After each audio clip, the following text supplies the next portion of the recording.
देखिए, बेसिक ये है कि जिन पार्टियों ने मुस्लिम रिजर्वेशन की बात की, जिन पार्टियों ने मुसलमानों को मुख्य धारा में लाने की बात की, कल उन्हीं पार्टियों ने सरेआम धोखा देकर मुसलमानों के खिलाफ, जो उनके अधिकारों के खिलाफ इस तरह का जो कानून बनने जा रहा है, उसमें सहमति जाहिर की। यानी कि उनको सत्ता की परवाह है, जिनके वोट लिया, जिनके वोट से सरकारों में आए, उनकी परवाह नहीं। कल बहुत सारे लोगों के चेहरों से पर्दे बेनकाब हुए। हालांकि देश उनको माफ नहीं करेगा, क्योंकि संविधान विरोधी इस बिल का उन्होंने समर्थन किया है।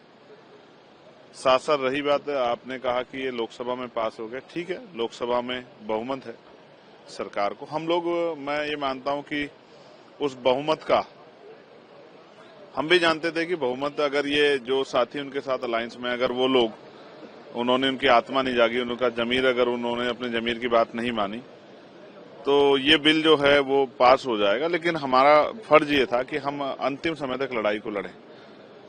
जो गलत हो रहा है, जो असंवैधानिक हो रहा है, उसके खिलाफ लड़ाई को लड़ा जाए, और तब तक लड़ा जाए जब तक जो है कुछ भी निश्चित ना हो जाए।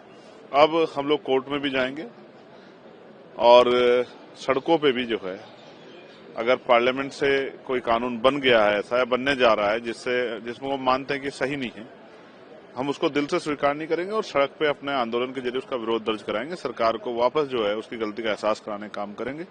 और मैं फिर कह रहा हूं, कल होम मिनिस्टर ने कहा, बाकी मंत्रियों ने कहा कि ये कहा जा रहा है कि मुसलमान विरोधी नहीं है बिल, मुसलमान विरोधी है, ये अफवाह उड़ा, गुमराह किया जा रहा है, लेकिन मुसलमान विरोधी नहीं है।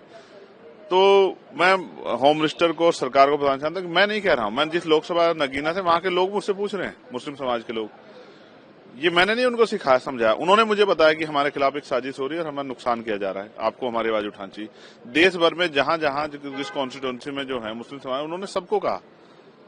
तो ये मुसलमानों की आम चिंता, मुसलमानों के मन में भय बैठ गया, और भय नहीं, ये सच भी है। कल इस पे बहुत चर्चा करते मैंने बताया कि इससे किस तरह की परेशानियां होंगी, और वो परेशानियां हम सब लोगों के सामने है। मैंने आपके कहा था, और मैंने लास्ट में अपनी बात खत्म करते हुए ये कहा है कि हम इसको स्वीकार नहीं करेंगे और हम इसका विरोध जो है अपने दर्जे से दर्ज कराते रहेंगे। All India Muslim personal law board ने भी इस पर विरोध जाहिर किया। उन्होंने कहा हम सुप्रीम कोर्ट जाएंगे। जो अलायंस पार्टी थी उनसे हमें उम्मीद थी एनडीए की, लेकिन अब हालांकि हमें कोर्ट जाना पड़ेगा। ठीक है, अगर ऐसा होता है, देखिए, वो समझिए कि हमें भी उम्मीद थी कि उनका जमीर जाएगा, और वो जो है अपने जमीर को ध्यान में रख के जो है वो संविधान विरोधी फैसले का विरोध करेंगे, लेकिन वो ऐसा नहीं कर पाए। खैर, कोई बात नहीं। ये इस बात को मैंने फिर कहा कि इस बात से सबक लेने की जरूरत है।